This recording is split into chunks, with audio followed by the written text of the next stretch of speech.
Assalamualaikum warahmatullahi wabarakatuh. Sahabat KR sekalian, di pertemuan kali ini kita akan berbincang sedikit membahas satu permasalahan seputar puasa Ramadan. Nah, kali ini kita akan membahas mengenai orang yang hamil ya, atau orang yang mengandung, wanita yang mengandung dan wanita yang menyusui.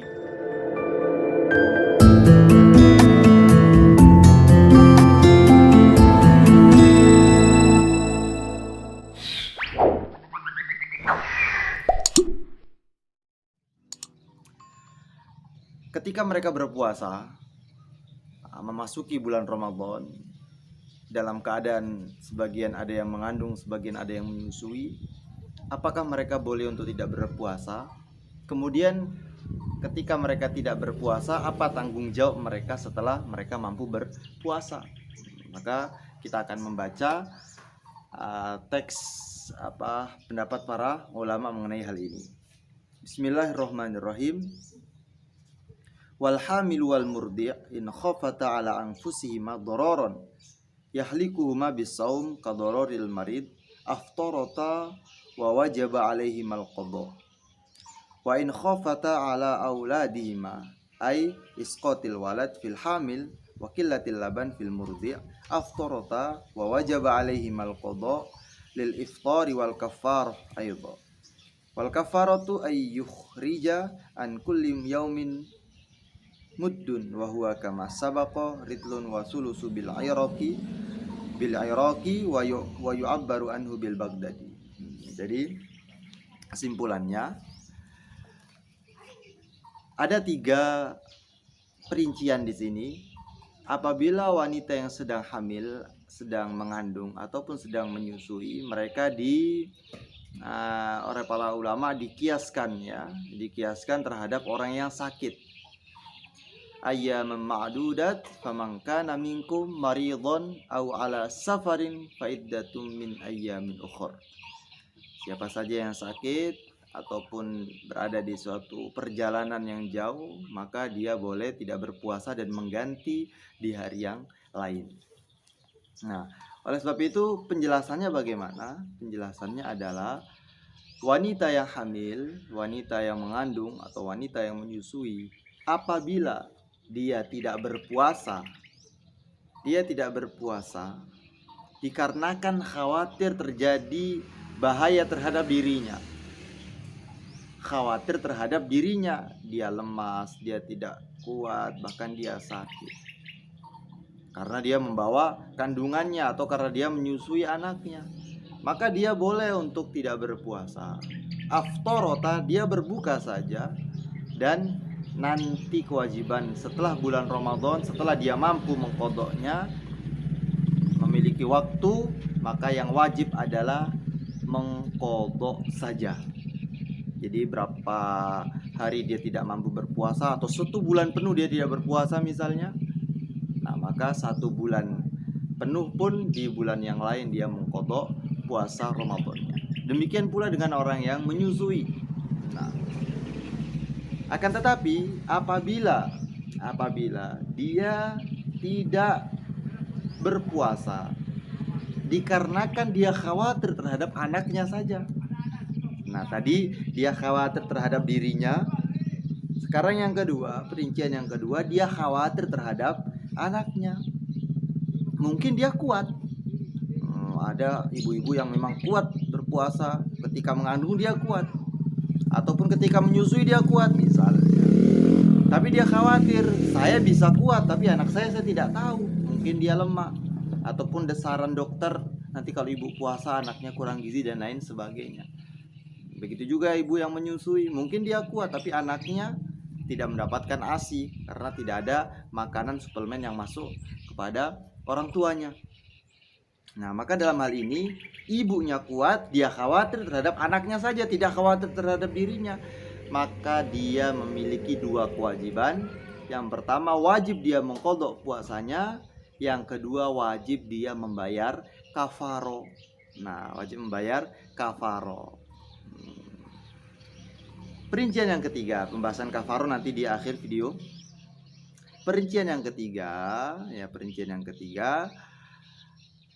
apabila wanita yang mengandung ataupun wanita yang sedang menyusui anaknya, ibu-ibu yang menyusui anaknya, dia khawatir dirinya juga, khawatir terhadap anaknya juga. Jadi yang pertama tadi khawatir dirinya saja, anaknya tidak dikhawatirkan. Yang kedua khawatir terhadap anaknya saja, dirinya tidak dikhawatirkan. Yang ketiga dua-duanya dikhawatirkan. Dia sendiri loyo, anaknya pun dikhawatirkan loyo. Anaknya dikhawatirkan kurang gizi, maka dia boleh untuk tidak berpuasa alias dia berbuka puasa, dan kewajibannya hanya mengqadha saja.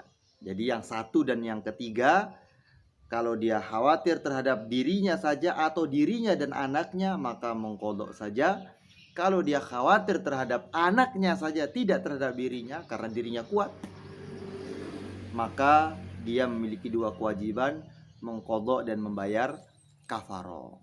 Adapun kafarohnya atau yang disebut dengan fidyah, ya, yang kita sering dengar adalah kafaroh atau fidyah begitu. Kafarohnya adalah wajib dia memberikan satu mud makanan terhadap fakir miskin. Tidak boleh pada yang lain. Tidak boleh kepada yang lain. Fakir miskin. Nah, orang fakir ataupun orang yang miskin satu mud makan. Satu mud itu seberapa? Nah, ini di sini terjadi perbedaan pendapat para alim ulama. Sebagian mengatakan 6, sebagian mengatakan 7, sebagian mengatakan 8, ataupun 6,7,5 ataupun 7 bahkan 8. Nah, jadi tergantung kita mau pilih yang berapa. Nah, tapi ya paling kuat sebagaimana yang ditulis di kitab-kitab mazhab al-Imam Asy-Syafi'i 6,75 ons. Jadi kita bulatkan 7 ons ya. Karena satu sok kewajiban zakat fitrah, satu sok adalah 4 mud. Nah, satu mudnya 7 on, maka 7 kali 4 2 kilo, 8 ons, 2,8 kilo. Jadi 2 kilo, 8 ons. 2 kilo 8 ons. Nah, kalau mudnya sebagai kafaroh wanita yang hamil dikarenakan dia khawatir terhadap anaknya saja, begitu juga wanita yang menyusui, maka dia berkewajiban memberikan 1 mud makanan kepada fakir miskin. Kok sedikit sekali misalnya? Tidak sedikit. Kalau cuma 1 hari ya sedikit. Tapi apakah ada orang yang menyusui cuma 1 hari? Apakah ada orang yang mengandung cuma 1 hari? Tidak. Nah, ini misalnya dia mengandung 1 bulan penuh, maka tinggal dikalikan saja 7 mud kali 30 hari. Nah, 7 kali 3 21, 210. 210 maka dibagi dijadikan kilo, berarti 21 kilo dia serahkan kepada fakir miskin. Nah, fakir miskin ini boleh 1 orang, 2 orang, 3 orang, terserah dia mau memberikan kepada 1 orang pun boleh diberikan, atau 1 mud 1 juga boleh. Bahkan 1 orang pun boleh. 1 orang fakir miskin ini 21 kilo selama 30 hari puasa saya. Di samping saya mengqadha puasa saya bayarkan kafaroh karena kemarin saya tidak puasa karena khawatir terhadap anak saya. Ini saya berikan kepada orang miskin ataupun orang yang fakir. Terus dengan uang bagaimana? Nah, biasanya ada pertanyaan itu, dengan uang bagaimana? Nah, pendapat yang kuat, yang rojih, yang dipilih oleh banyak para ulama, pendapat yang kuat, kita membayar kafaroh, membayar fidyah, membayar zakat, semuanya dengan menggunakan uang.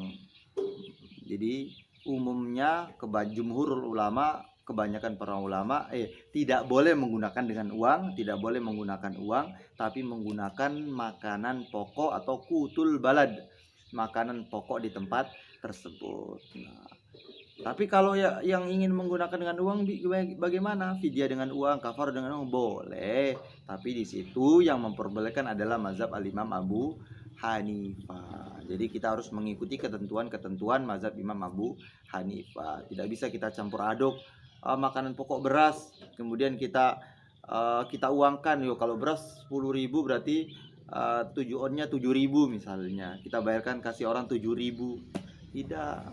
Nah, karena Imam Abu Hanifah syarat ya sebagaimana zakat fitrah itu tidak sebagaimana kita makanan pokok, tapi ada ketentuan-ketentuan yang sudah ditulis, yang sudah ditetapkan sebagaimana yang ada di nas hadis, yaitu gandum kasar, gandum halus, kemudian kurma, kemudian kismis. Jadi itu saja yang diperbolehkan untuk dibayarkan zakat. Nah, kalau kita ingin menggunakan uang, ya, membayar zakat dengan uang ataupun membayar fidyah kafaro dengan uang, maka kita mengikuti salah satu dari 4 makanan yang di nas di dalam mazhab Abu Hanifah. Ya, kita mudahnya kalau di daerah kita ini kurma, ya, yang paling mudah didapat adalah kurma, yang lumayan murah harganya adalah kurma. Nah, sedangkan soknya satu mudnya mazhab Hanafi dengan Syafi'i berbeda ukurannya. Nah, kalau Imam Abu Hanifah satu soknya 3,8 on, kita bulatkan 4 kilo saja. Jadi 3,8 on satu soknya Imam Abu Hanifah. Ya, kalau satu mudnya 9,5 on. Jadi 1 kilo kurang setengah on, kita bulatkan 1 kilo saja misalnya. Jadi 1 kilo, satu mudnya Imam Abu Hanifah adalah 1 kilo misalnya. Nah, maka kalau kita ingin uangkan ini 1 kilo harga kurma, 1 kilo harga gandum, atau 1 kilo harga kismis. Nah, kalau 1 kilo harga kurma saja umumnya ada yang 30, 40, 50, berarti ya kita ikuti itu.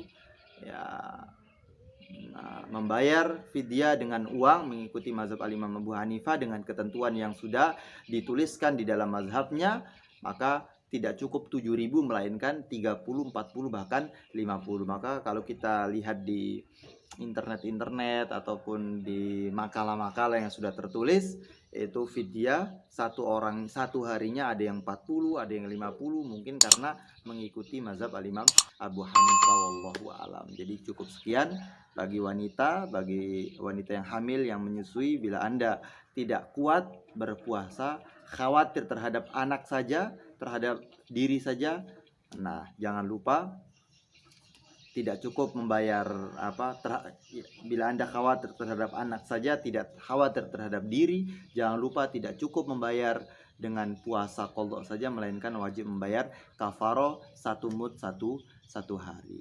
Terlebih lagi jangan sampai cuma membayar kafaroh saja, tidak membayar puasa, kecuali ada pendapat, dan ini juga pendapat yang kuat, akan tetapi di luar pendapat mazahibul arba'ah. Apa pendapatnya? Ya, orang yang hamil, yang menyusui, ya, maka dia cukup membayarkan kafaro atau fidyah saja, satu harinya 1 mud, tidak perlu mengqadha puasa. Tapi ini pendapat yang di luar 4 mazhab. Nah, tapi yang paling kuat ya kita mengikuti mazhab yang sudah terjalur sampai sekarang, mulai Rasulullah, kemudian para sahabat, para tabi'in sampai sekarang. Ada pendapat yang mengatakan tidak perlu kita mengqadha puasa, cukup membayarkan fidyah atau membayarkan kafaroh saja. Nah, ini mungkin bisa kita pakai tatkala kita menghadapi masalah-masalah yang seorang wanita dia sudah 10 tahun beranak, terus tiap setahun hamil, tahun depan nyusui, tahun depannya hamil lagi, tahun depannya nyusui lagi, tahun depan hamil lagi, tidak sempat berpuasa di bulan Ramadan, maka ini boleh diamalkan untuk wanita yang seperti ini. Tapi untuk wanita-wanita yang kuat, waktu jedahnya antara anak yang pertama dan kedua lama, dia memiliki kesempatan untuk mengqadha puasanya, maka alangkah bagusnya mengikuti pendapat yang kuat, yang lebih aman, lebih hati-hati, mengqadha puasa sekaligus membayarkan fidyah kalau dia tidak puasa karena khawatir terhadap anaknya. Tapi kalau khawatir terhadap dirinya saja, cukup mengqadha puasanya, tidak perlu membayar kafaroh atau membayar fidyah. Wallahu a'lam. Cukup sekian, kurang lebihnya mohon maaf. Wabillahi taufiq wal hidayah. Wassalamualaikum warahmatullahi wabarakatuh.